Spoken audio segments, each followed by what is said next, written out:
Now, with all the visuals that have surfaced from Iran, when about 200 missiles are rained on Israel's skies, that happened on 1st of October, you would have also noticed that while most of these missiles were intercepted by a very sophisticated dome system of Israel, how did some of these missiles manage to hit the territory? And if you're wondering that, it's a very fair, valid question. And we have an answer to that. These are the Fattah missiles that managed to hit the ground. Some of the key military bases, including the Nevatim Airbase, Tel Nof Airbase and the Hatzerim Airbase, which is home to Israel's F-35 fighter jets, were also on the target of Iran. These are hypersonic, medium-range Fattah-2 missiles that were rained in. Equipped with a hypersonic glide vehicle warhead, boasts a range of 1,500 kilometers, and the speed is absolutely incredible and takes barely few minutes. Remember, Iran has to cross the skies of other countries also to be able to reach into Israel. The missile can evade defense system. There are trajectory changes it can manage. It's a spherical solid fuel engine with a movable nozzle.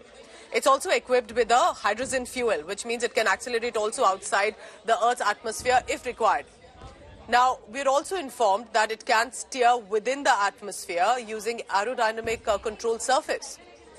So Iran decided to use the Fattah-2 missile for the first time in this attack against Israel as a big boost for Iran's superpower. Many call Fattah missiles as the super weapons for Iran, and that's one of the reasons that Iran decided to indulge and ensure this was their pick, also warning it could escalate further.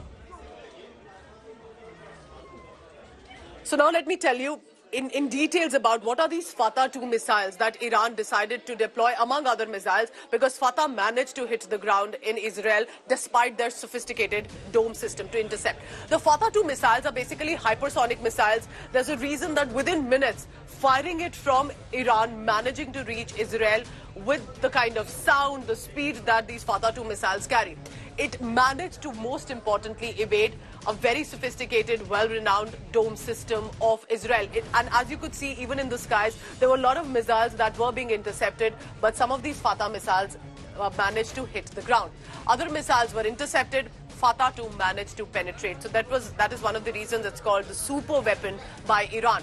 It flies over 5 times the speed of sound, and that is why in some of the visuals that have come in, the boom sound, the sound when it hits and crosses the sky is very clear and it's very strong. Fattah-2 missile has a range of about 1,500 kilometers. Usually other missiles have a range of about 200 to 400, 500 kilometers. 1,500 is definitely one of the super weapons that Iran has. Now the new missile challenge for Israel comes up. They have prepared their dome system to protect their civilians. They have the bunkers and the safe shelters. And that is the reason the casualties in Israel have been so few. In fact, none, because of the missiles. But what do they do about missiles like the Fattah-2? And if Iran has used once, will it use it again?